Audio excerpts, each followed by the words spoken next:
Hello everyone. तो मैंने आपको नेक्स्ट वीडियो, आपने मेरी पार्ट वन वाली वीडियो ज़रूर देखी होगी, एंड अगर उसे आप लोगों ने नहीं देखा है तो प्लीज़ आप उस वीडियो को जाके एक बार ज़रूर विज़िट कर लें, क्योंकि उस वीडियो में मैंने आपको पार्ट वन डाटा स्ट्रक्चर डीएसयूसी के बारे में बताया, एंड मैं उसी वीडियो में आपको पूरा एंड कर देता बिकॉज मेरी जो रिकॉर्डिंग स्क्रीन थी वो स्टैटिक हो गई थी, हिल ही नहीं रही थी भाई।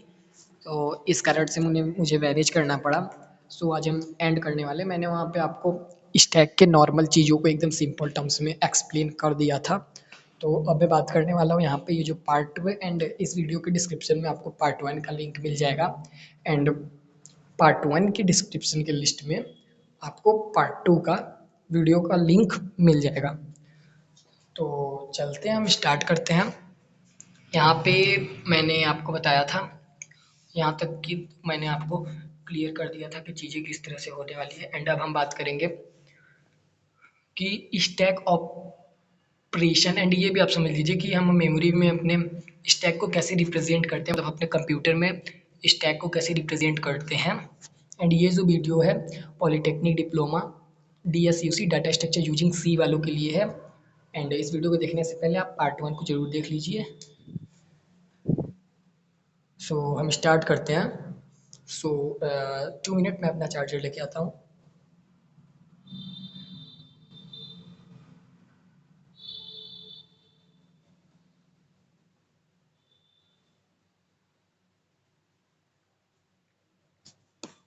Okay start.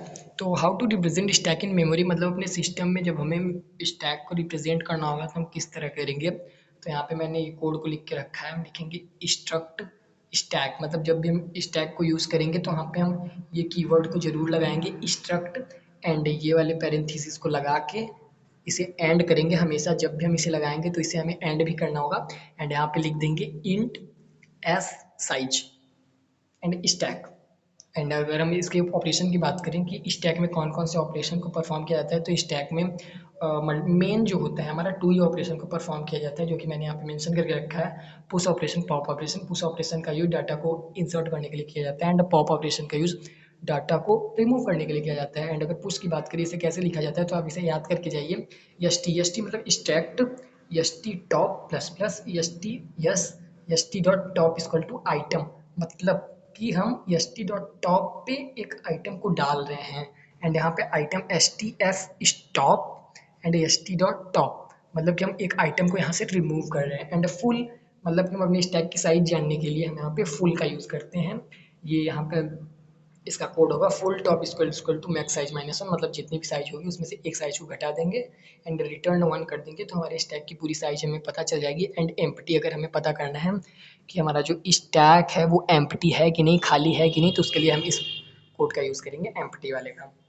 एंड अब हम बात करते हैं एप्लीकेशन ऑफ स्टैक।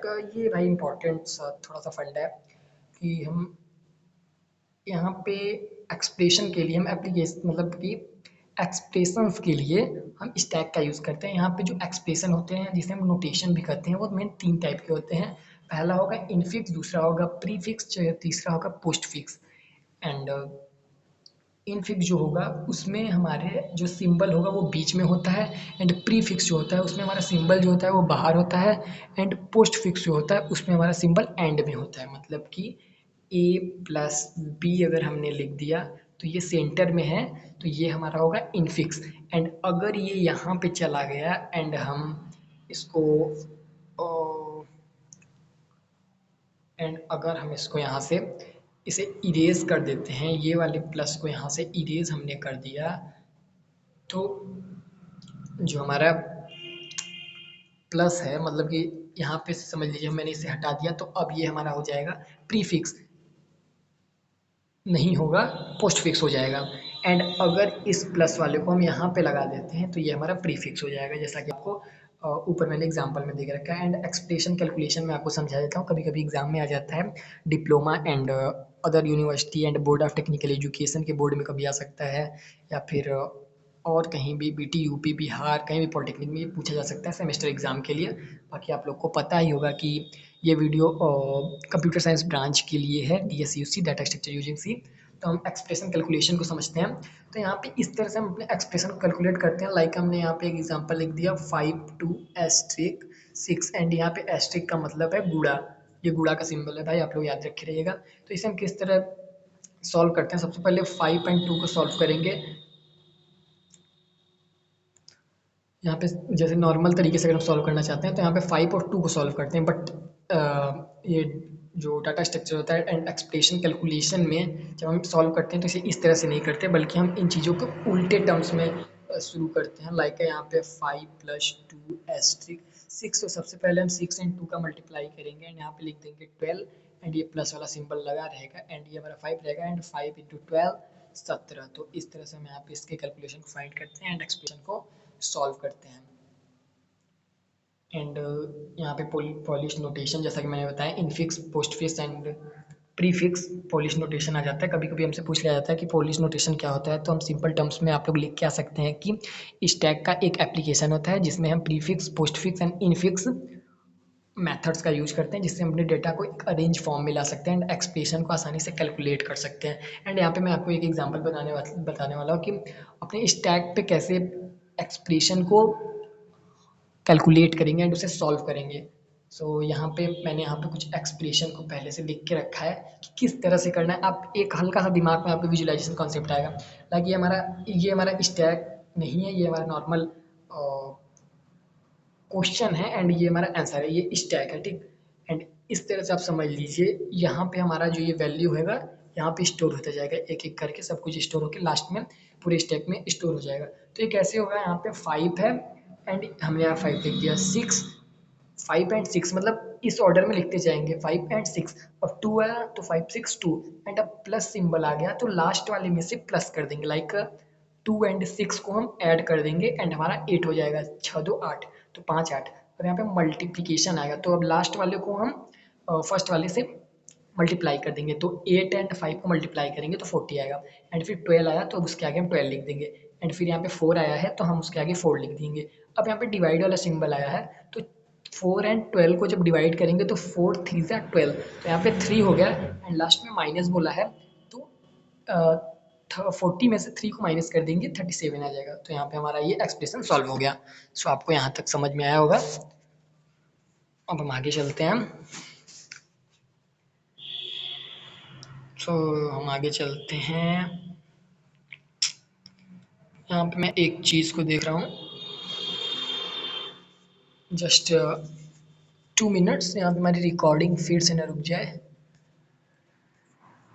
यहाँ पे अपने रिकॉर्डिंग को देख रहे हैं कि भाई हमारी रिकॉर्डिंग ना रुक जाए, नहीं तो फिर से कल की तरह 1 घंटे की वीडियो बन के रह जाएगी। और यहाँ पे मैंने एक और प्रॉब्लम को मेंशन किया है जिसे आप लोग आसानी से सॉल्व कर सकते हैं। ये हमारा क्वेश्चन है कि 12 7 3 minus divide 2 1 5 addition multiplication and addition. तो यहाँ पे सिंपल टर्म्स में है कि कैसे कैसे चीज़ों को करना है, बस इन सब चीज़ों को अरेंज करते जाना है एंड लास्ट में जो ये ऑपरेटर आते हैं, जो माइनस आया उसे माइनस करना है। लाइक 3 में से 7 गया तो 4 बचा। इस तरह से इसे सॉल्व करते करते लास्ट वाले पे आके इसे सॉल्व कर देंगे एंड इस तरह से एग्जांपल हम दे के आ सकते हैं अपने स्टैक में। सबसे पहले पूछ सकता है कि स्टैक क्या होता है, तो वहाँ पे हम लिखेंगे कि स्टैक हमारा एक नॉन लीनियर डाटा स्ट्रक्चर होता है जिसमें हम अपनी चीज़ों को मेंशन कर सकते हैं, जिसमें मल्टीपल मेथड्स का यूज कर सकते हैं, post post and push and pop and empty full, इन सब चीज़ों का यूज़ कर सकते हैं। नोटेशन का भी यूज़ कर सकते हैं, इसे कैसे इवेल्युएट किया जाता है एक्सप्रेशन, ये सब चीज़ें हम आप लिख सकते हैं। एंड अब हम बात करते हैं रिकर्जन। तो रिकर्जन की बात करें तो सिंपल टर्म्स में समझिए भाई, ये एक दुकानदार है, ठीक। एंड ये दुकानदार जो है ये बड़े से शॉप में से जाके बड़ी बड़ी क्या बोलते हैं उसको भाई, रेड बुल, ये बड़ी बड़ी रेड बुल्स की बोतल यहाँ पे लेके रखा है, ठीक। इसके पास भाई बड़ी सी फ्रिज है, ये बेचता है रेड बुल, भाई बेचता है रेड बुल तो बेचता है। तो ये इधर गया और अपना सामान लेके आया, रख लिया, फिर गया, फिर सामान लेके आया, रख लिया, फिर आया, फिर ले आके रख लिया, ठीक। अब कोई भी यूज़र जब सामान को मांग रहा है तो यहाँ पे एक नया यूज़र आया एंड बोला कि भाई मुझे एक रेड बुल देना, तो ये जाके एक रेड बुल निकाला, इसको दे दिया, फिर बोला एक निकाला, एक दे दिया, मतलब ये बार बार जो प्रोसेस हो रही है, बार बार अगेन एंड अगेन कॉल कर रहा है, तो इसे हम रिकर्जन कहते हैं। तो अब समझिए रिकर्जन क्या होता है। Recursion, if a function call by itself again and again during education programme. Recursion function का मतलब जो खुद को कॉल करता है, यह एक तरह का लूप होता है जो फंक्शन को अपने आप को बार बार कॉल करने के लिए कि इस समस्या का हल निकालने में मदद करता है। जब तक हम कंडीशन पूरी नहीं हो जाती तब तक ये प्रक्रिया चलती रहती है, जिसे रिकर्जन कहते हैं। एंड अगर रिकर्जन का यूज़ मेनली हम एक प्रोग्राम को लिखने के लिए करते हैं। लाइक अगर हम फैक्टोरियल का यूज़ करेंगे तो फैक्टोरियल कैसे होता है आप लोग को पता होगा। यहाँ पे फैक्टोरियल, मान लो कोई बोल दिया कि भाई 5 का फैक्टोरियल निकाल के दिखाओ, 5 का फैक्टोरियल, तो हम इस तरह निकालते हैं ना भाई, 5 4 3 2 1, इस तरह से हम फैक्टोरियल निकालते हैं। तो इन सब ऑपरेशन को परफॉर्म करने के लिए, फैक्टोरियल जैसे बड़े ऑपरेशन को परफॉर्म करने के लिए हम रिकर्जन का यूज़ करते हैं। एंड रिकर्जन में जब हम कोई स्टेटमेंट लिखते हैं तो उसे हम रिकर्सिव स्टेटमेंट बोलते हैं। क्या रिकर्सिव स्टेटमेंट। एंड इसका जो यहाँ पे मैंने एक सिंटेक्स बना के रखा है, प्लीज इस सिंटेक्स को याद कर लीजिएगा। Definition of factorial, int fact int n and int n, n equal equal and और, ये और का सिंबल है, n equal equal -1 and return n asterisk fact n -1। ये फैक्टोरियल का प्रोग्राम है, आप इसे याद करके जाइएगा। 90% केसेस में 3 प्रोग्राम आते हैं, even, odd and factorial and swap 2 number using third variable like a temp. Okay, आपको समझ में आएगा। एंड यहाँ पे मैंने रिकर्जन की प्रोग्रामिंग भी लिखी हुई है। सो आप डिफिनीशन ऑफ फैक्टोरियल, यहाँ पे ये प्रोग्रामिंग लिख सकते हैं, वो सिंटैक्स आप लिख सकते हैं। अब हम बात करते हैं क्यों क्या होता है। मैंने आपको बताया कि मैं चीज़ों को थोड़ा थोड़ा करके बताऊंगा। तो वहाँ पे आपने अगर फर्स्ट पार्ट वीडियो देखा होगा तो मैंने आपको छोटी तरह से मेंशन करके बताया था कि क्यों क्या होता है। यहाँ पे भी मैं आपको बता देता हूँ। क्यों एक लीनियर डाटा टाइप स्ट्रक्चर है जो यह फर्स्ट इन फर्स्ट आउट के सिद्धांत पर कार्य करता है। एंड इसमें हम 2 पॉइंटर वेरिएबल का यूज़ करते हैं, जिसमें पहला जो पॉइंटर होगा उसका नाम रेयर रहता है, दूसरा पॉइंटर फ्रंट रहता है। एंड रेयर वाले से हम इंसर्टिंग करते हैं, फ्रंट वाले से डिलीशन करते हैं। लाइक ये हमारे पास एक क्यों हो गया। यहाँ से जब हम डाटा एंटर करेंगे तो इसे हम रेयर कहेंगे, एंड यहाँ से डेटा को जब हम डिलीट करेंगे तो इसे फ्रंट कहते हैं। एंड जब ये हमारा खाली रहता है, एंड कोई भी जब हम इसमें कोई भी चीज़ को एंटर करते हैं तो उसके लिए हमें हमारा जो क्यू होना चाहिए वो इस तरह होना चाहिए, r equal to -1 and f equal to -1 होना चाहिए। तो आपको समझ में आ रहा है मैं क्या बोलना चाह रहा हूँ। आप एग्जाम में लिख के आओ भाई कि क्यों में जब भी डाटा को हम इंसर्ट करते हैं एंड रिमूव करते हैं तो उसमें हम एक कंडीशन को फॉलो करते हैं। जब तक हमारा जो स्टैक होगा, जो हमारा क्यू होगा वो r equal to -1 and f equal to -1 नहीं रहेगा, तब हम डाटा इंसर्ट एंड डिलीट नहीं कर सकते हैं। एंड अगर ऑपरेशंस की बात करें कि क्यू में कौन कौन से ऑपरेशन को परफॉर्म किया जाता है, तो यहाँ पे मैंने मेंशन करके रखा है कि क्यू में हम 4 मेन ऑपरेशन को परफॉर्म कर सकते हैं, dequeue, enqueue, peek, empty. तो यहाँ पे डी क्यू क्या होता है, जब भी हम डेटा को डिलीट करते हैं तो उसके लिए हम डी क्यू का यूज़ किया जाता है, उसे डी क्यू बोला जाता है। एंड जब भी डाटा को हम इंसर्ट करते हैं तो हमसे एन क्यू बोला जाता है। आप यहाँ पे कंफ्यूज प्लीज़ मत होइएगा कि रेयर से डाटा इंसर्ट होगा एंड फ्रंट से डाटा डिलीट होगा, एंड फ्रंट से डाटा डिलीट होगा, रेयर से डाटा डिलीट। यहाँ पे आप फ्रंट से डाटा को निकाल रहे हैं एंड रेयर से डाटा को डाल रहे हैं, एंड निकाल डाल रहे हैं उसके एरिया को हम रेयर और फ्रंट बोल रहे हैं, बट जो ये काम हम कर रहे हैं उसे हम enqueue and dequeue बोल रहे हैं। पिक क्या होता है, कौन सी वैल्यू इंसर्ट एंड डिलीशन करनी है। पिक का मेन काम यही होता है कि हमें 7 वैल्यू को इंसर्ट करना है भाई, कि 7 वैल्यू को डिलीट करना है, उसके लिए हम पिक का यूज़ करेंगे। एंड एम्प्टी मैंने आपको बताया कि एम्प्टी अगर हमें खाली को चेक करना है तो एम्प्टी का यूज़ करेंगे। एंड यहाँ पे मैंने मेंशन करके रखा है, if queue every insert operation rear is incremented by 0 r equal to r plus 1, मतलब एक एक करके हम बढ़ा के उसमें इंक्रीमेंट करते जाएंगे। जैसे 9 होगा, मतलब हमारे पास इंडेक्स 0 है तो 0 + 1, अब 1 वाले में इंसर्ट करेंगे, फिर 1 + 1 अब 2 वाले में इंसर्ट करेंगे, 2 + 2 3 वाले में इंसर्ट करेंगे, इस तरह से। एंड यहाँ पे मैंने कुछ ऑप्शंस दिए हैं। अब हम बात करते हैं टाइप ऑफ क्यूज। ओके, क्योंकि टाइप कौन कौन से होते हैं, यहाँ पे मैंने चारों टाइप्स को लिख के रख दिया है। पहला होता है लीनियर क्यू, दूसरा होता है डबल इंडेड क्यू, तीसरा होता है सर्कुलर क्यू, एंड चौथा होता है प्रियोरिटी क्यू। यहाँ पे मैं थ्योरी पे ज़्यादा इस पे फोकस कर रहा हूँ क्योंकि आपकी BT UP and other states exam में डाटा स्ट्रक्चर यूजिंग सी में थ्योरी ज़्यादा पूछता है एंड कोड कम पूछता है। अपने बीटी यूपी डिप्लोमा स्टूडेंट्स की मैं बात कर रहा हूँ भाई। और अगर बात करते हैं सर्कुलर क्यू, तो सर्कुलर क्यू हमें एक सुविधा प्रदान करता है, जिसे हम इंसर्ट करते हैं तो एलिमेंट को उसके स्थान से हटाकर कोई भी एलिमेंट को इंसर्टिंग कर सकते हैं। और क्यू में अगर हम लास्ट इंडेक्स फुल हो जाता है तो हम फर्स्ट इंडेक्स से फिर से एलिमेंट को इंसर्ट। तो भाई देखो, मेरी लैंग्वेज में समझो सिंपल सा, ये हमारा एक क्यू है, ठीक। एंड ये हमारा क्यू है, एंड यहाँ पे 1 2 3 4 5, एंड हमने यहाँ पे 1 2 3 4 5, एंड ये हमारा इंडेक्स है 1 0 1 2 3 4। अब हमें यहाँ पे मैं आपको बताता हूँ, समझ लो कि ये यहाँ पे 5 नहीं है, ठीक। यहाँ पे भी मैं आपको बता रहा हूँ कि ये भी 5 नहीं है, यहाँ पे भी 5 नहीं है। एंड किसी यूज़र ने 1 एंटर कराया, 2 एंटर कराया, 3 4 कराया, और उसने यहाँ पे 5 भी एंटर करा दिया। अब जो डेटा हमारा है वो 1 2 3 4 5 6 है। तो अब यहाँ पे तो बहुत बड़ी प्रॉब्लम हो जाएगी। तो इसी तरह के डेटा को अरेंज करने के लिए क्यू का, सर्कुलर क्यू का यूज़ किया गया कि 1 2 3 4 5। अब हमें 6 डेटा को कहाँ पे इंसर्ट करना है, तो हम 6 डेटा को अपने 1 के ऊपर इंसर्ट कर देंगे, लाइक 6। और ये हमारा डेटा सेपरेट रहेगा, यहाँ पे इसकी जो एड्रेस होगा वो चेंज हो जाएगा तुरंत, जो 4 है वो 5 हो जाएगा, एंड हमारा डेटा इंसर्ट हो जाएगा। एंड आगे ऐसे चलता जाएगा। मान लो हमें 7 इंसर्ट करना है तो 7 कर देंगे, 8 9।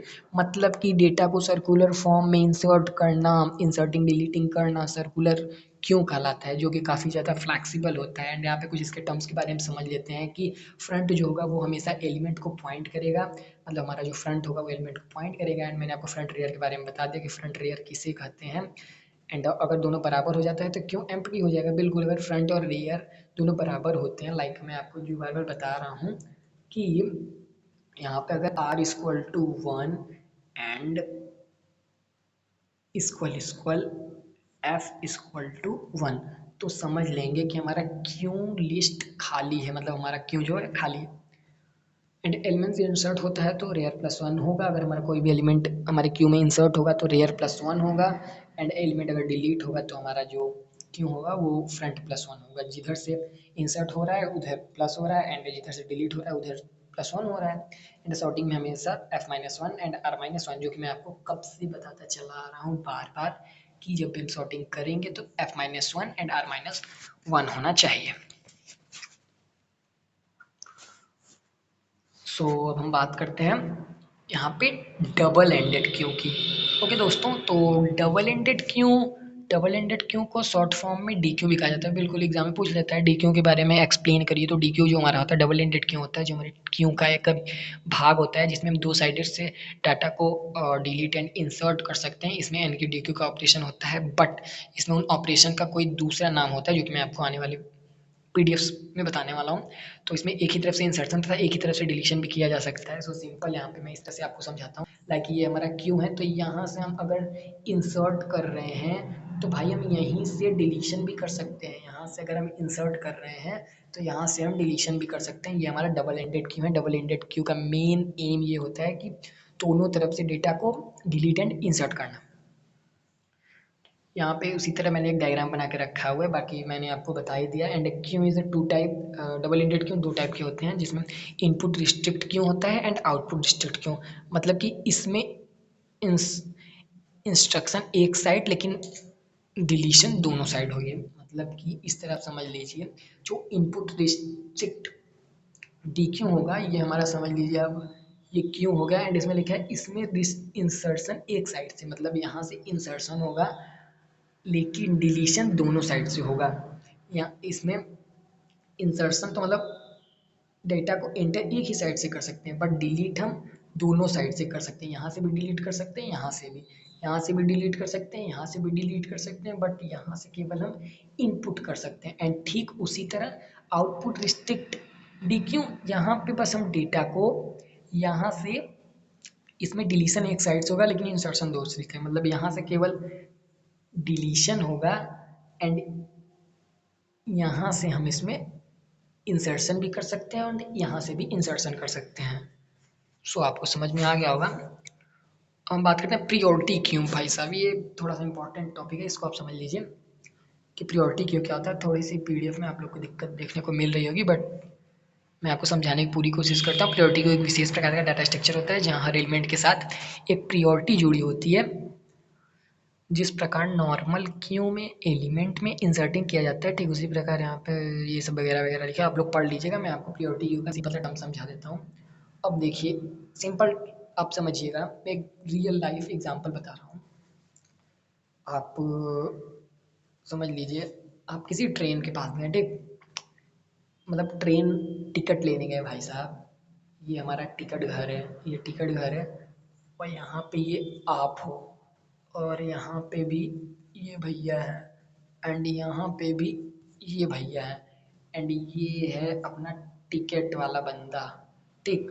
एंड ये टिकट दे रहा है, तो जो ये है, इसने अपनी टिकट बुक कराई एंड ये सबसे आगे लाइन में खड़ा है, एंड इसने भी अपनी टिकट बुक कराई, ये भी सबसे आगे लाइन में खड़ा है कि टिकट मुझे मिल जाएगा तुरंत। एंड इसने भी कराई, बट इसे बहुत ज़्यादा ज़रूरत है भाई साहब, तो ये 3,000 रुपये लगाया और तुरंत जाकर टिकट वाले से बोला, भाई मुझे बहुत ज़्यादा ज़रूरी है, एंड मेरी मम्मी बहुत बीमार है भाई। किसी की मम्मी बीमार ना हो, बट मैं बता रहा हूँ एग्जाम्पल से कि मेरी मम्मी बहुत बीमार है भाई, मुझे टिकट दे दो अभी की, मुझे बेंगलुरु निकलना है। तो अब टिकट वाला सोच रहा है कि यार भाई ये तो इसकी प्रायोरिटी हाई है, इसको ले आके तुरंत दे दो, तो ये तुरंत एक टिकट बनाता है एंड भाई को देता है, एंड भाई यहाँ से रवाना हो जाते हैं बेंगलोर के लिए। समझ में आया क्या मैं बोलना चाहूँ? मतलब भी डाटा स्ट्रक्चर में जिसकी प्रायोरिटी हाई होगी। अब यहाँ पे प्रायोरिटी हाई का मतलब है इस तरह से, लाइक 1 2 3 8 6 9। अब आपका एक होमवर्क है, कमेंट में करके प्लीज़ बताएं कि इसमें से सबसे ज़्यादा प्रायोरिटी किसकी हाई होगी। अब मैं इसके कॉन्सेप्ट को बताता हूँ कि प्रायोरिटी हाई का मतलब क्या होता है।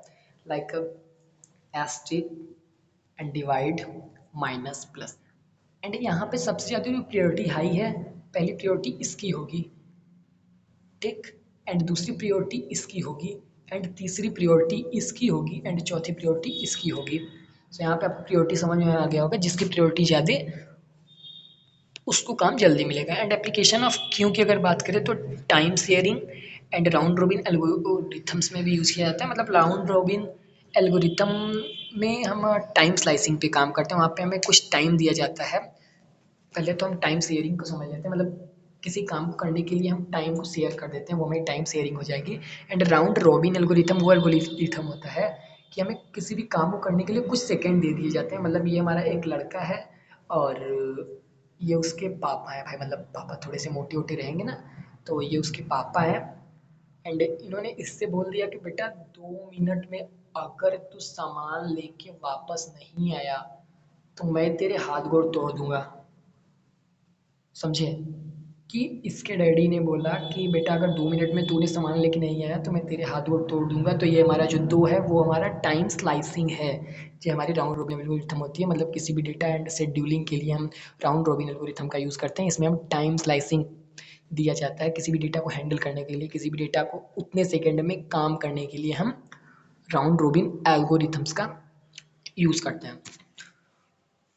तो अब हम देखते हैं यहाँ पे लिंक्ड लिस्ट क्या होता है। ये एक non primitive linear data structure होता है एंड कलेक्शन ऑफ नोड्स होता है। बिल्कुल लिंक्ड लिस्ट जो होता है हमारा कलेक्शन ऑफ नोड्स होता है। लिंक्ड लिस्ट में प्रत्येक नोड के 2 भाग होते हैं। इसमें पहला भाग डाटा का दूसरा पॉइंटर होता है एंड नोड्स का प्रयोग डेटा को संग्रहित करने के लिए किया जाता है। एक ऐसा डाटा स्ट्रक्चर होता है जिसकी लेंथ को रन टाइम में बढ़ाया घटाया जा सकता है, अर्थात यह डायनेमिक होता है। एंड लिंक लिस्ट का प्रयोग हम ट्री तथा ग्राफ को बनाने के लिए करते हैं। तो यहाँ पे आप लिंक लिस्ट को समझ लीजिए। हमारा लिंक लिस्ट कुछ इस तरह से होता है। एक जो होगा ये हमारा डाटा फील्ड होगा, ये हमारा इंफॉर्मेशन फील्ड होगा। यहाँ पे हमारा यूज़र द्वारा वैल्यू लिखा जाएगा एंड ये हमारा डाटा लिखा जाएगा। जिसे भी जिस भी अदर लिंक लिस्ट है हमें इसे ऐड करना होगा। मैंने अपने पार्ट 1 में बताया, तो प्लीज़ आप उसे पहले देख लीजिएगा कि जब भी हमें किसी अपने नेक्स्ट लिंक लिस्ट वाले डिवाइस से जोड़ना है तो इसका जो एड्रेस होगा वो यहाँ पे आ जाएगा एंड ये इससे अटैच हो जाएगा।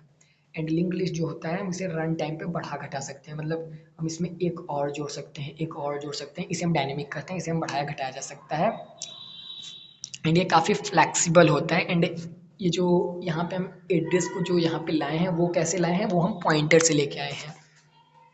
एंड यहाँ पे मैंने इसका एग्जांपल भी देखिए, मैंने एग्जांपल भी आपको बना के दिखा दिया है। Node 7x and information field and ये जो इंफॉर्मेशन फील्ड है and pointer field, information field को डाटा फील्ड भी कर सकते हैं एंड जो एक्स वाला है उसे पॉइंटर फील्ड भी कर सकते हैं एंड एड्रेस फील्ड भी उसे बोला जा सकता है। अब लिंक लिस्ट की बात करें तो लिंक लिस्ट कितने प्रकार की होती है। जो हमारा लिंक लिस्ट होता है वो मेन 3 टाइप का होता है, single link list, double link list, circular link list. Single link list इसमें वन वे डायरेक्शन होता है। सिंगल लिंक लिस्ट में प्रत्येक नोड 2 फील्ड में होते हैं। मतलब कि सिंगल लिंक लिस्ट की अगर बात करें तो हमारे पास ये नोड, ये नोड, यहाँ पे 2 नोडों का कॉम्बिनेशन मिलके एक लिस्ट बनाएगा। तो यहाँ पे इस डायरेक्शन। सिंगल लिंक लिस्ट जो होगा हमेशा केवल एक ही डायरेक्शन में एंड एक वे में चीज़ों को कनेक्ट करता जाएगा सिंगल तरीके से। मतलब इसमें अब ये नहीं कि भाई कि हम इधर से भी इसको कनेक्ट कर लें, इधर से भी इसको कनेक्ट कर लें, नहीं, ये चीज़ यहाँ पे नहीं है। ये सिंगल लिंक लिस्ट है।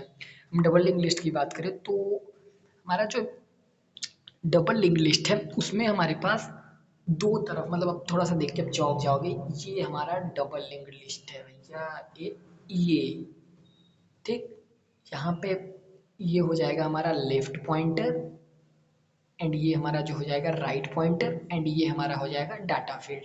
मतलब कि सिंपल सा, अगर हमें इधर कोई भी डेटा को ऐड करना है तो उसका हम राइट पॉइंटर से उसका एड्रेस ले लेंगे एंड अगर हमें इसी डेटा को एंटर करना है तो लेफ्ट पॉइंटर से डेटा को एड्रेस ले लेंगे। सर्कुलर लिस्ट की बात करते हैं तो सर्कुलर लिस्ट सबसे पहले ये समझ लेते हैं क्या होता है। इसमें प्रत्येक नोड सर्कुलर के रूप में लगे होते हैं, मतलब गोले फॉर्म में लगे होते हैं एंड इसमें अंतिम नोड पहले नोड के एड्रेस को कंटेन किए हुए रहता है, अर्थात पहला अंतिम नोड एडजेसेंट होता है। सर्कुलर लिस्ट में 2 टाइप होते हैं, single circular and link list, doubly circular list. तो यहाँ पे मैं आपको सर्कुलर बता देता हूँ भाई। देखो सर्कुलर सिंपल सा ऐसे होता है, यहाँ पे भी हमारे पास 3 नोड होंगे। ये राइट, मतलब हाँ ये राइट लेफ्ट आप जो भी समझ लो भाई, ये लेफ्ट एंड ये डाटा फील्ड एंड यहाँ पे मैंने वही चीज़ बना दिया एंड यहाँ पे भी मैंने समझ लो वही चीज़ बना दी। ठीक, अब हम यहाँ पे बता रहे हैं कि ये जो होगा यहाँ से भी कर सकता है एंड ये जो होगा यहाँ से भी कर सकता है। मतलब सर्कुलर मतलब ये इधर से भी डेटा को कर सकता है, इधर से भी डेटा को कर सकता है। यही हमारा सर्कुलर लिंक लिस्ट हो जाएगा। भाई मैं जो आपको डायग्राम, हैंड डायग्राम यहाँ पे ये स्क्रीन पे बना के दिखा रहा हूँ, सो प्लीज़ आप उसे अपनी एग्ज़ाम में बना के ज़रूर आना, क्योंकि यार ये सब चीज़ें सब जगह नहीं बनाई जाती। देखिए जैसा मैंने बनाया था सेम उसी तरह यहाँ पे चीज़ों को बता दिया। अब हम बात करते हैं अपने ट्री की। तो ट्री क्या होता है, तो ट्री एक नॉन लीनियर डाटा स्ट्रक्चर होता है। ट्री में नोड होते हैं एंड नोड को कनेक्ट करने वाली लाइन को एज कहते हैं। बिल्कुल, अब आप ट्री को समझ लीजिए भाई साहब, ट्री क्या होती है। मैंने आपको फर्स्ट पार्ट में बताया, तो फर्स्ट पार्ट एक बार जरूर देखिए। ये हमारा ट्री है, ये हमारा रूट नोड है, ये हमारे चाइल्ड नोड है, ये हमारे एज है। समझ में आ गया? कुछ है ही नहीं यार। एंड अब हम बात करें, यहाँ पे डिग्री ऑफ 6 लिखा है, मतलब 1 2 3 4 5 6 एंड लेवल भी यहाँ पे दिखाया गया है। एंड और tree data structure always in hierarchical means. अब हमें हेरारिकल की बात करें, हेरारिकल क्या होता है आप लोग को पता होगा कि हेरारिकल एंड मेमोरी हेरारकी जैसे होता है कि memory hierarchy and hierarchical form. Hierarchical form मतलब ट्री के फॉर्म में रहेगा, मतलब बढ़ते फॉर्म में रहेगा या फिर घटते फॉर्म में। मतलब ये बढ़ता फॉर्म है, ये घटता फॉर्म, पॉजिटिव वे में रहेगा या निगेटिव टाइप में रहेगा। तो यहाँ पे मैंने कुछ चीज़ों को समझाया है, आप लोग समझ लीजिए। ट्री के कुछ लेवल्स होते हैं, जैसे कि मैंने यहाँ पे एक ट्री बनाया, level 1, level 2, level 2, level 0, level 2, level 3। मतलब ये एक लेवल हो गया, या दूसरा लेवल हो गया, या तीसरा लेवल हो गया। सो इस तरह से। एंड अगर डिग्री ऑफ एन एलिमेंट, अगर हमें बी की डिग्री को निकालना है तो बी की डिग्री दो, जैसा कि मैंने आपको बताया था ए बी सी। अब हमसे कोई पूछ लेता है भाई साहब कि ए की डिग्री क्या है, तो प्लीज़ आप इसे कमेंट करके जरूर में बताएं। और यहाँ पे सी डी, आप लोग ऐसे मुझे बताइएगा कि इसमें ए की डिग्री क्या है। तो अब मैं अगर पूछ रहा हूँ कि भाई बी की डिग्री यहाँ पे क्या है, तो बी जितने एजेस से कनेक्ट होगी अपने नीचे वाले डाउन वाले, वो हमारे डिग्री होगी। तो बी किससे कनेक्ट है, 2 से, तो यहाँ पे हो जाएगा बी इक्वल टू 2, इस तरह से। तो ठीक उस तरह ये भी है। सी का जो डिग्री है 2 है एंड डी का डिग्री 1 है, क्योंकि डी बस एक ही चीज़ से कनेक्ट है। And degree of tree max degree of element item, element degree of tree and terminal node. Terminal node उसे कहते हैं जो लास्ट वाला नोड होगा उसे टर्मिनल नोड कहेंगे। एंड यहाँ पे टाइप ऑफ ट्री, तो ट्री जो होता है मेन 2 टाइप का होता है, binary tree, binary search tree, जिसे हम बीएसटी बोलते हैं। मेनली बीटीओपी एग्जाम्स में हमसे बाइनरी ट्री को पूछा जाता है। सो यहाँ पे मैं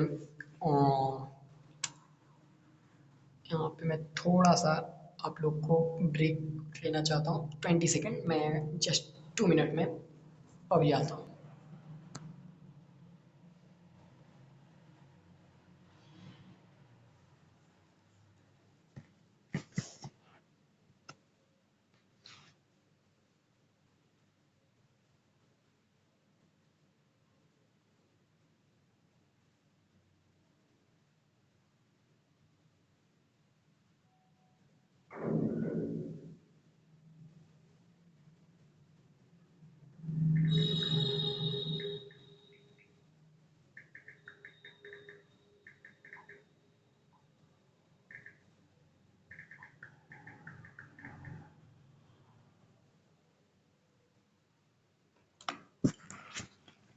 ओके, सो हम स्टार्ट करते हैं।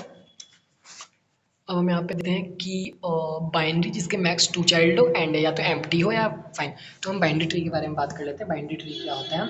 यहाँ पे बाइनरी ट्री ये ट्री होगा, आप लिख के आइएगा, हमेशा एग्जाम में पूछेगा बाइनरी ट्री क्या होता है। तो हमें लिखना है वो ट्री जिसके मोस्टली 2 नोड हो, मतलब कि जिसके रूट नोड के मेन 2 नोड हो, एंड जो एजेस से कनेक्टेड हो, एंड जिसका लेवल निकाला जा सकता हो, जिसकी डिग्री निकाली जा सकती हो, हमारी बाइनरी ट्री है। एंड बाइनरी ट्री हमेशा एक रूट नोड होगा एंड उसके 2 पार्ट होंगे, लाइक ये हमारा एक ट्री है एंड इसके 2 पार्ट हैं। एंड इसके भी देखिए अब 2 पार्ट हैं। हम इसके देखते हैं, इसके 2 पार्ट हैं। इसके देखते हैं तो ये 2 पार्ट हैं, इसके देखते हैं 2 पार्ट, इसके इसके 2 पार्ट, एंड ये और ये 2 पार्ट। तो ये हमारी एक बाइनरी ट्री है। एंड अगर कोई इस तरह से बोल दे, इसे हम यहाँ पे ये वाले नोट को काट दें, तो ये बाइनरी ट्री हमारी नहीं मानी जाएगी, ये हमारी गलत हो जाएगी। सो आपको बाइनरी ट्री समझ में आ गया होगा क्या होता है। प्रॉपर्टी ऑफ बाइनरी ट्री समझते हैं। A binary tree with element n greater than has exactly n-1 edges. इसमें n नोड होते हैं जिसमें n की वैल्यू 0 से सदैव बड़ी होती है, मतलब नंबर ऑफ स्टूडेंट एज यहाँ पे जो मैं वो आपको बताता हूँ। एंड बाइनरी ट्री की हाँ, हाइट फाइंड कैसे हम करते हैं? अगर हमें बाइनरी ट्री की अगर हमें हाइट फाइंड करनी है, मतलब कि कितना लंबा हमारा ये बाइनरी ट्री का अगर हमें हाइट फाइंड करना है, तो total number of nodes and 2h-1, मतलब टोटल हाइट में से एक माइनस कर देंगे। लाइक यहाँ पे हमने 2 लिखा एंड 1 2 3 4 एंड 4 में से 1 को माइनस कर देंगे, तो यहाँ पे 2 4 माइनस 1, तो 4 माइनस 1 तो ये हो गया 2 3। तो हम यहाँ पे करेंगे 2 इंटू टू इंटू टू, तो ये हमारा कितना आ गया 60। अब 60 में से -1 कर देंगे तो 50। इसकी जो हाइट है वो 50 है। आपको आप इसके एलिमेंट को गिन के देख सकते हैं कि हाइट जो इसकी 50 है। एंड स्ट्रिक्टली बाइनरी ट्री क्या होता है?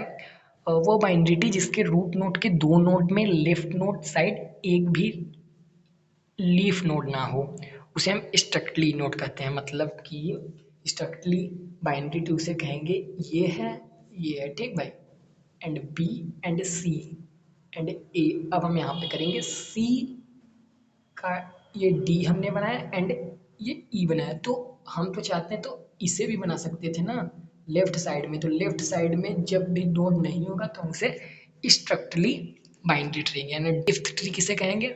डेप्थ ट्री वो होता है जितनी गहराई तक जाएंगे, मतलब कि जितना एक जो एज होगा मेन एज से जुड़ता चला जाएगा, जितने नीचे तक जाएगा। किसी बाइनरी ट्री की सर्वाधिक लेंथ वाली नोड लाइन के उस बाइनरी ट्री का डेप्थ कह रहा है कहेंगे, अर्थात किसी बाइनरी ट्री का सबसे लार्जेस्ट पाथ। बिल्कुल, तो यहाँ पे आप समझ लीजिए ए मैंने बनाया, बी बनाया, ये कनेक्ट हुआ एंड सी बनाया, एंड फिर हमने डी बनाया, एंड फिर हमने ई बनाया, फिर हमने एफ बनाया। तो ये देखिए डायरेक्टली यहाँ से तो ये डेप्थ ट्री हो गया। समझ में आ गया होगा इसकी बात कितनी लार्ज थी। एंड यहाँ पे कंप्लीट बाइनरी आप लोग को पता है कि भाई कंप्लीट बाइनरी क्या होता है, जैसा कि यहाँ पे बना हुआ है। मैंने आपको 3-4 बार कंप्लीट बाइनरी ट्री बना के दिखा दिया। एंड ट्रैवर्सिंग की अगर बात करें तो यहाँ पे ट्रैवर्सिंग वैसे पूछता नहीं है, बट आप इसे पढ़ के जाइएगा कि ट्रैवर्सिंग बाइनरी ट्री होती क्या है। तो यहाँ पे या ट्रैवर्सिंग बाइनरी ट्री के आपसे टाइप हमेशा पूछा जाता है कि ट्रैवर्सिंग बाइनरी टाइप कितने टाइप होते हैं, तो आप बोलेंगे in order, pre order, post order. Traversing binary tree में जिसमें हम डाटा को अपने ट्रैवर्स करते हैं, बाइनरी ट्री में नोड को ट्रैवर्स करते हैं। एंड बाइनरी ट्री में in order, pre order, post order का यूज़ किया जाता है। इन ऑर्डर में जो होगा लेफ्ट नोड राइट का यूज़ किया जाता है, एंड प्री ऑर्डर में नोड लेफ्ट राइट का यूज़ किया जाता है, एंड पोस्ट ऑर्डर में लेफ्ट राइट नोड का यूज़ किया जाता है। एंड एंड यहाँ पे मैं आपको एक एग्जांपल बना देता हूँ। क्रिएशन ऑफ बाइनरी ट्री, हम बाइनरी ट्री को कैसे क्रिएट करते हैं ये आपसे पूछा जाएगा। अगर आपसे पूछा जाएगा बाइनरी ट्री क्या होता है, तो मैंने आपको जितने टाइप बताए एंड शुरुआत में जो चीज़ें आपको अभी बाइनरी ट्री के बारे में बताई उसको लिख के आ जाइएगा। एंड अब एक बाइनरी ट्री क्रिएट करके आ जाइएगा। तो सबसे पहले हम जहाँ पे मैंने इसे मेंशन करके रखा है, इसके लिए आपको ट्राइवर्सिंग आनी चाहिए, in order, pre order, post order. तो आप in order, pre order, post order को एक बार ज़रूर देख लीजिएगा एंड यहाँ पे मैं इस चीज़ों को समझा देता हूँ। तो सबसे पहले हमारे पास इन ऑर्डर है एंड पोस्ट ऑर्डर है। तो सबसे पहले हम अपने ए को, इसके लिए एक मेथड होता है जो कि आपको थोड़ी सी टाइमिंग कंज्यूम करनी पड़ेगी, जो कि मैं अभी इसमें टाइम नहीं गंवाना चाहता। सो आप चाहें तो बना सकते हैं, बट आप एक बाइनरी ट्री नॉर्मल सा बना के आ जाइएगा भाई, तो यहाँ पे टाइम कंज्यूम होगा आप लोगों का। सो आप इन सब चीज़ों का स्क्रीनशॉट ले लीजिए, बाकी मैं आपको पीडीएफ प्रोवाइड कर ही दूंगा। एंड अब हम देखते हैं क्या,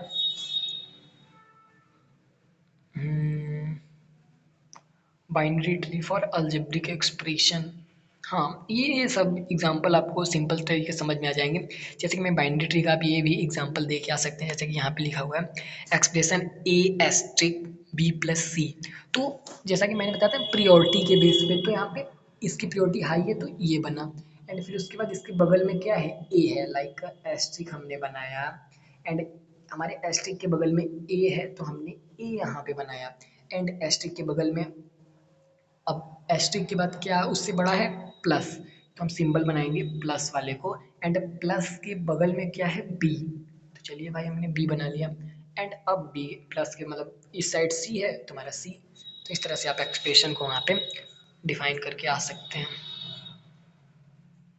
एंड यहाँ पे हीप सॉर्ट है, हीप एक बाइनरी ट्री है जिसका पेरेंट नोड हमेशा चाइल्ड नोड से बड़ा होगा, एंड हीप सॉर्टिंग में एक दी हुई लिस्ट को हीप में बदलते हुए इस प्रकार से अरेंज करते हैं कि लिस्ट खुद ही सॉर्ट हो जाए, मतलब इस तरह से ऑपरेशन इसमें परफॉर्म करेंगे कि लिस्ट अपने आप सॉर्ट हो जाए।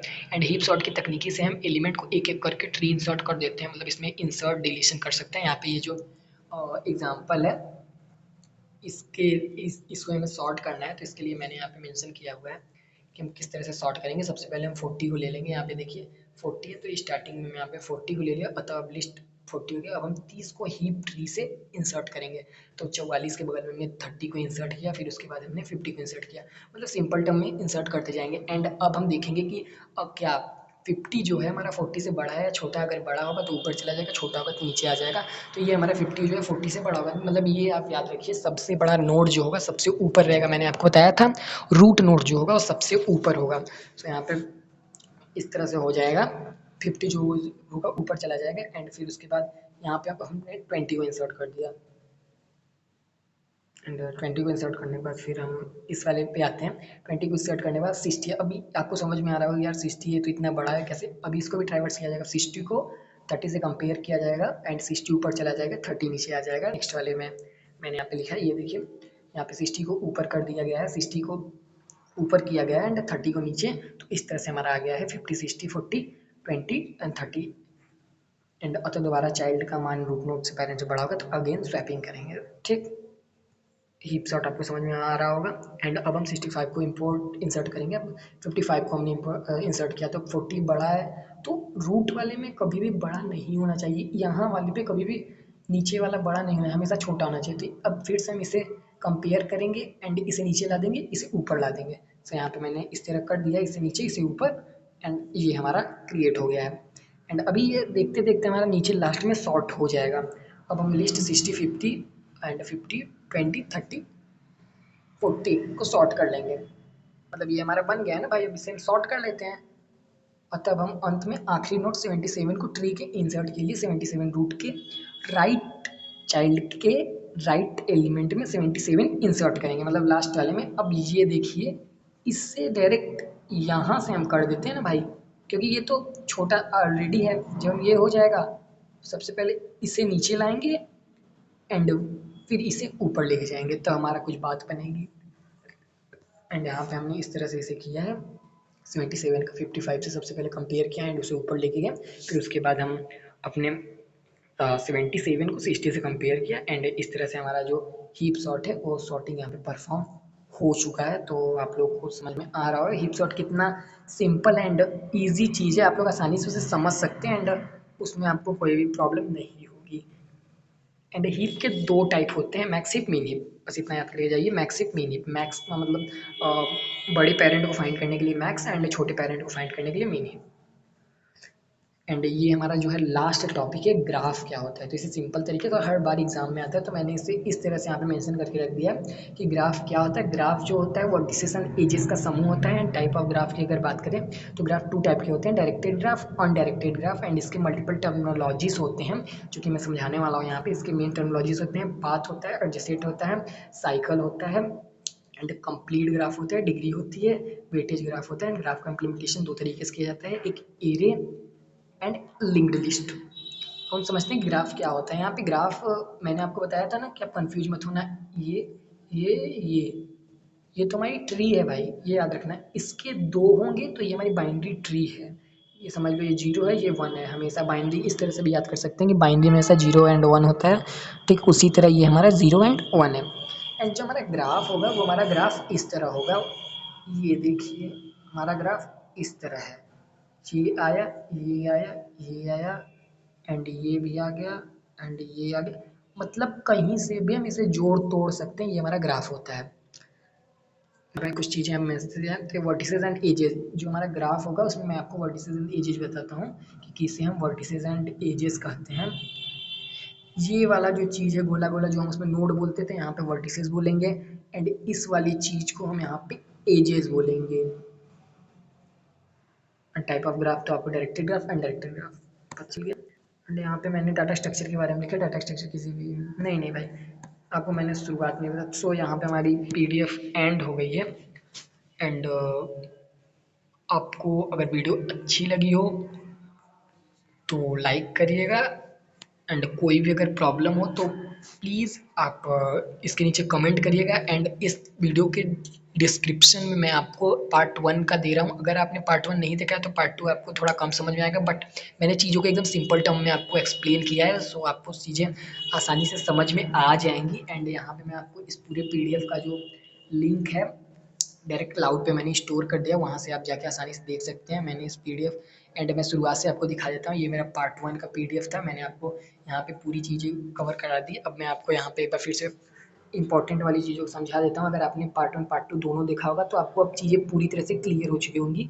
मैंने आपको top down approach, bottom up approach को बता दिया। एंड यहाँ पे concept of data type variable and data type variable भी मैंने आपको बता दिया क्या होता है, किस तरह से होता है। एरे को मैंने सिंपल वे में एक्सप्लेन किया है, एरे को कैसे यूज किया जाता है, टाइप उसके उसको भी मैंने आपको यहाँ पे बता दिया है।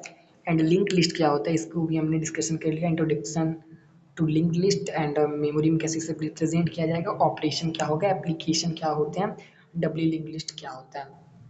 एंड यहाँ पे मैंने आपको स्टैक बारे में बताया कि introduction to stack and representation of stack, implementation of stack, application stack, introduction to queue and dequeue मैंने बताया, सर्कुलर क्यू बताया, एप्लीकेशन क्यू बताया, रिकर्जन मैंने आपको बताया जो कि इंपॉर्टेंट है। एंड ट्री के बारे में मैंने आपको बताया कि ट्री क्या होता है, जो जिसके मेन टू चाइल्ड होंगे, लाइक जीरो वन जैसे होते हैं, तो मेन रूट ऊपर होगा एंड उसके दो चाइल्ड होंगे तभी वो ट्री बोला जाएगा। And representation of binary tree मैंने एक एग्जांपल भी देखिए आपको बताया कि ट्रैवर्सिंग ऑफ बाइनरी ट्री। आप इस वाले टॉपिक को छोड़ के आ सकते हैं, बट अदर टॉपिक को नहीं छोड़ना। मैंने इनमें सिंपल टर्म्स में आपको पार्ट वन पार्ट टू दोनों में बताया। And searching, inserting and deletion आपको तीनों मैंने बताया। एंड एप्लीकेशन ऑफ ट्री मैंने आपको बताया। एंड एप्लीकेशन ऑफ ट्री आप सोशल मीडिया में बोल सकते हैं, सोशल मीडिया में ट्रीज का बहुत यूज़ किया जाता है। एंड इंट्रोडक्शन टू सॉर्टिंग मैंने आपको बताया, लीनियर सर्च बताया, बाइनरी सर्च बताया, एंड सॉर्टिंग एल्गोरिथम्स मैंने बताया। एंड यहाँ पे मैंने आपको बताया कि introduction to graph, basic operation, graph and depth, first D F S B S F. यहाँ पे आप D F S and B F S मैंने आपको एक्सप्लेन नहीं किया है, सो आप इन दोनों टॉपिक को अपने से पढ़ेंगे। ये समझ लो भाई आप लोग का होमवर्क है, मैं बता देता बट यहाँ पे मैंने पीडीएफ मेंशन नहीं किया तो चीज़ों को विजुलाइज करने में थोड़ी सी दिक्कत हो सकती है। बाकी मैंने जितना सिंपल से सिंपल एंड ईजी से ईजी वे में एग्जांपल हो सका एंड जो मैं चीज़ों को समझा सका, मैंने पूरा प्रयास किया है। एंड यहाँ पे हम बात करते हैं कि कौन कौन से आप लोगों के लिए जो इम्पोर्टेंट प्रोग्रामिंग है वो आ सकती हैं। तो मल्टीप्लिकेशन ऑफ टू मैट्रिक्स आप प्लीज़ इसे याद करके जाइएगा। टू मैट्रिक्स मतलब कि 2D मैट्रिक्स का यूज़ करके, जो कि मैंने वहाँ पे आपको बताया था किस तरह से ए बी सी मतलब A1 A12 A3, मतलब जितने लोगों ने मैट्रिक्स पढ़ा होगा भाई, रो एंड कॉलम का। What is matrix? Matrix is the combination of row and columns. So आप इस प्रॉब्लम को करके आएगा ना, पुश एंड पॉप, मैंने इस एल्गोरिथम को आपको बताया था, प्लीज़ इसे आप करके जाइएगा। 100% डाटा स्ट्रक्चर यूजिंग सी में आपके पूरे नंबर्स होंगे मेरी तरफ से, आप अच्छे से याद करके जाइएगा। मैंने अपना पूरा जोर लगा दिया भाई इसे समझाने के लिए। एंड अगर हाँ, आपको वीडियो अच्छी नहीं लगी होगी तो भाई आप कमेंट में लिख के बताना मैंने क्या चीज़ को गलत किया, क्या चीज़ गलत बताई। आई नो 2 चीज़ मैंने गलत किया है। पहला तो पीडीएफ की क्वालिटी मेरी ख़राब है, एंड दूसरा बात, साउंड थोड़ी सी ऊपर नीचे हो रही होंगी, बट अभी क्या कर सकते हैं भाई, अब थोड़ा सा मैं अभी यहाँ पे नहीं बता सकता, बट समझ सकते हो आप लोग। And inserting and deleting element in A Q, यहाँ पे इसको भी हम, मैंने आपको बताया कैसे इंसर्ट एंड डिलीट करते हैं। मैंने एग्जांपल से चीज़ों को आपको बताया था, दुकानदार वाले से, बहुत ही अच्छे अच्छे एग्जांपल। एंड बाकी ये सब चीज़ें नहीं पूछी जाती हैं भाई, क्योंकि बीटीयूपी में selection sort, bubble sort, quick sort techniques, merge sort technique, तो यहाँ पे ये आपसे पूछा जाएगा ज़रूर कि सिलेक्शन शॉट क्या होता है, बबल शॉट क्या होता है, क्विक शॉट क्या होता है, मर्ज शॉट क्या होता है, बट आपसे ये नहीं बोलेगा कि भाई आप प्रोग्रामिंग करो। कभी आपसे नहीं ये बोलता कि आप प्रोग्रामिंग करो, बल्कि आपसे डायरेक्ट ये बोलेगा कि आप एल्गोरिथम उसके लिखो। तो मैंने आपको एल्गोरिथम बताया, एंड इस पीडीएफ को मैं आपको डिस्क्रिप्शन के लिंक में दे दूँगा। सो वहाँ पे आप इसको पढ़ सकते हैं। यहाँ पे मैंने 2 मोस्ट चीज़ों को लिखा है, even and odd program in C, and जो थर्ड है swap two number programming. And यहाँ पे आपको ये पीडीएफ पूरी तरह से एंड हो जाती है। एंड मैंने आपको चीज़ें एकदम सिंपल टर्म्स में आपको समझा दी हैं। बाकी सब चीज़ों को पार्ट 1 में आप लोग देख सकते हैं। हमारा ये कंटेंट था, शुरुआत से मैंने इन चीज़ों को आपको बताया था। तो अगर आप पार्ट 2 में हैं तो प्लीज़ एक बार पार्ट 1 को ज़रूर देखें। वहाँ पे चीज़ों मैंने, हाँ, वहाँ पे थोड़ी सी क्वालिटी साउंड की ऊपर नीचे है शुरुआत में, बाकी फिर मैंने उसे मेंटेन किया है, क्योंकि यार थोड़ी सी ब्लूटूथ की प्रॉब्लम थी, इसलिए मैंने इस टाइप से इसे रिकॉर्ड किया वीडियो। सो आपको यहाँ पे ये चीज़ें समझ में आ रही हैं। एंड इस वीडियो के लास्ट में मैंने बोला था आपको एक चीज़ मैं बताने वाला हूँ। तो मैं एक खुद डिप्लोमा का स्टूडेंट हूँ, एंड मेरी जो कोड लैंग्वेज है वो पाइथन है, इसीलिए थोड़ी सी दिक्कत हो रही है। एंड मैंने चीज़ों को पाइथन विजुलाइज किया है, बट यहाँ पे मैंने सी के टर्म्स में आपको ईजी वे में सब चीज़ों को समझा दिया है। एंड अगर आप आसानी से इन सब चीज़ों को समझ में आ गया होगा तो प्लीज़ सपोर्ट करिएगा, एंड अपने अदर दोस्तों को भी शेयर कीजिएगा। एंड जितने भी आपके रिलेटिव, कजिन्स, फ्रेंड्स होंगे उनको बताइएगा कि यहाँ पे चीज़ें आपको 100% मिलेगा।